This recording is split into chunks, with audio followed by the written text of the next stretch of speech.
Class BCom second year, paper first.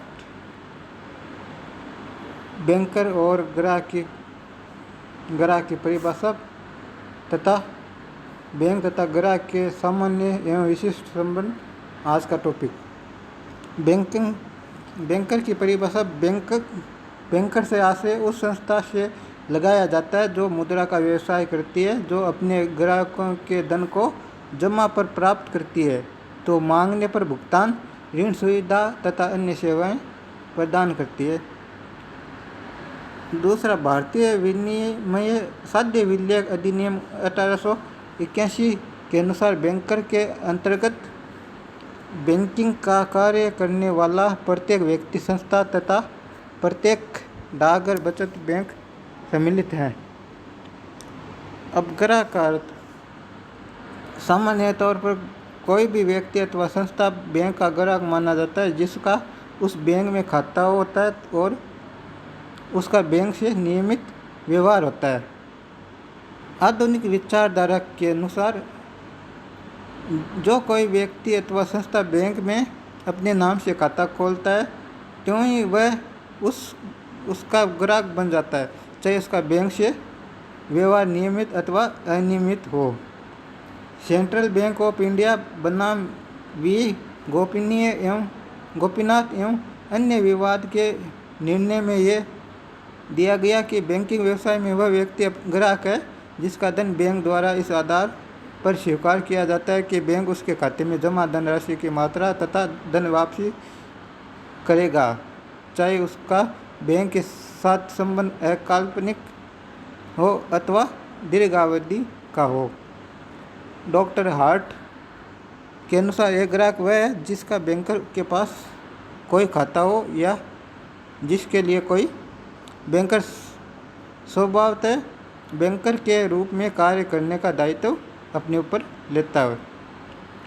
न्यायमूर्ति बेलाकी के अनुसार भी जब खाते में प्रथम चेक जमा करवाया जाता है तभी चेक जमा कराने वाला व्यक्ति बैंक का ग्राहक बन जाता है। अब बैंकर तथा ग्राहक का संबंध में ग्राहक सामान्य संबंध में पहला है वह ऋणदाता एवं ऋणी का संबंध। बैंक तथा ग्राहक के बीच सबसे महत्वपूर्ण संबंध ऋणी एवं ऋणदाता के रूप में होता है। जब ग्राहक बैंक में खाता खोलकर धन जमा करवाता है तो बैंक ऋणी एवं ग्राहक ऋणदाता बन जाता है, पर जब ग्राहक बैंक से अपनी जमा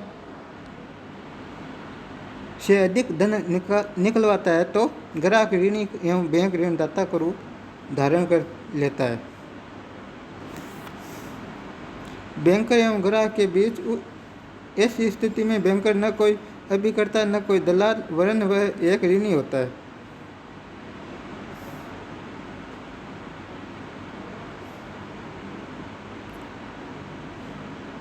दूसरा,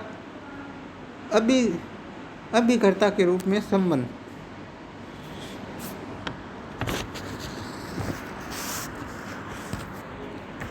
आधुनिक युग में देखा जाए तो बैंकों के कार्य में इतनी अधिक विविधता एवं व्यापकता आई है कि अब ग्राहक एवं बैंकर का संबंध केवल ऋणी एवं ऋणदाता तक सीमित नहीं रहा। अब बैंकर अपने ग्राहक के अभिकर्ता के रूप में कई कार्य करता है जो संक्षेप में है: ग्राहकों के बिल, चेकों, हुंडियों, प्रतिज्ञा पत्रों आदि का भुगतान लेना, ग्राहकों की ओर से ब्याज, बीमा, किराया, चंदा तथा ऋणों की किस्तों का भुगतान करना, ग्राहकों की ओर से अंशों, ऋण पत्रों, बॉन्डों तथा अन्य प्रतिभूतियों का क्रय विक्रय करना, ग्राहक एजेंट के रूप में अन्य कोई कार्य हो तो वो करना। जब बैंकर ग्राहक के अभिकर्ता के रूप में कार्य करता है तो उक्त दोनों के संबंध एजेंट तथा प्रधान के रूप में होते हैं और बैंकर को ऐसी स्थिति में ग्राहक के आदेशानुसार ही कार्य करना चाहिए, अन्यथा ग्राहक बैंक को कभी भी अपनी क्षतिपूर्ति के लिए उत्तरदायी ठहरा सकता है। तीसरा है प्रन्यासी के रूप में संबंध।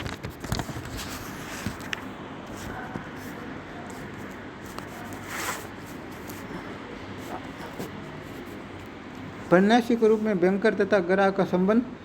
आजकल बैंक एक ट्रस्टी के रूप में अपने ग्राहकों को कोई जन उपयोगी सेवाएं उपलब्ध कराते हैं। बैंकर ग्राहकों के बहुमूल्य आभूषण, महत्वपूर्ण प्रपत्र तथा धन आदि सुरक्षित रखते हैं तथा मांगने पर वापस लौटाने का कार्य का दायित्व लेते हैं। सुरक्षार्थ रखी वस्तुओं या स्वामित्व तो ग्राहक का होता है, पर बैंकर उनके लिए एक प्रन्यासी के रूप में कार्य करता है।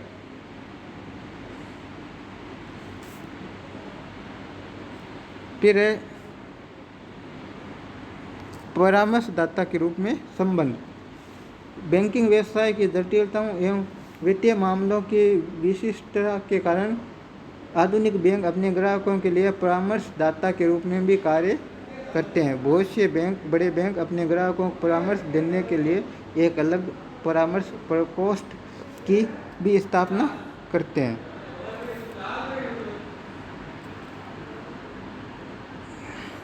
अब दूसरा है भी विशेष संबंध या विशिष्ट संबंध।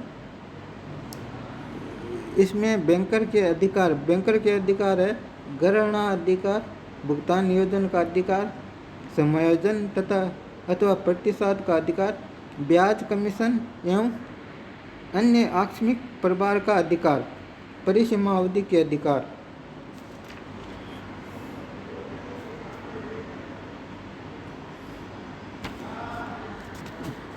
ये अधिकार बैंकर के अधिकार है। बैंकर के दायित्व। दूसरे बैंकर के दायित्व। बैंकर के दायित्व क्या क्या है? एक है चेक भुगतान का दायित्व, अनुचित अनादरण का दायित्व, खातों की गोपनीयता का दायित्व, अनुचित जानकारी का दायित्व, कुर्क के आदेश पर दायित्व।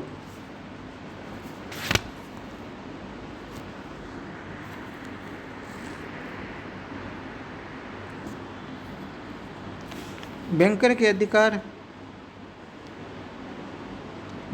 अधिकार में गणना अधिकार। इसमें बैंकर तथा ग्राहक का संबंध चूंकि अनुबंध पर आधारित है, अतः भारतीय अनुबंध अधिनियम 1872 की धारा 171 के अंतर्गत बैंकर को अपने ग्राहक के विरुद्ध ग्राहक द्वारा बैंकर के पास रखी गई संपत्ति को स्पष्ट निर्देशों एवं विशेष उद्देश्य के अभाव में तब तक रोके रखने का अधिकार है जब तक कि वह बैंकर के बकाया ऋणों का भुगतान न कर दे।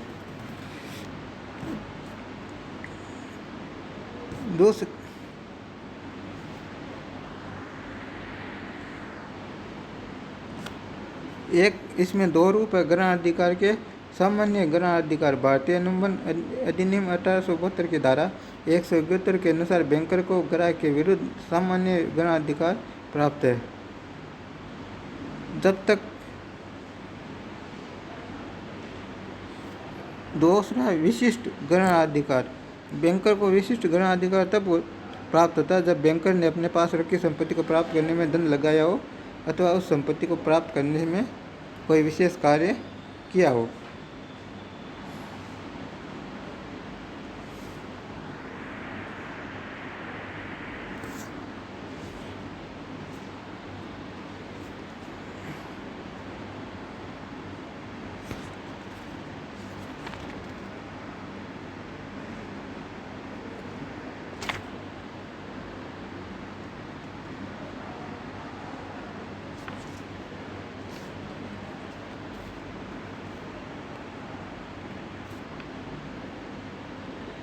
दूसरा बैंकर का समायोजन अथवा प्रतिसाद का अधिकार।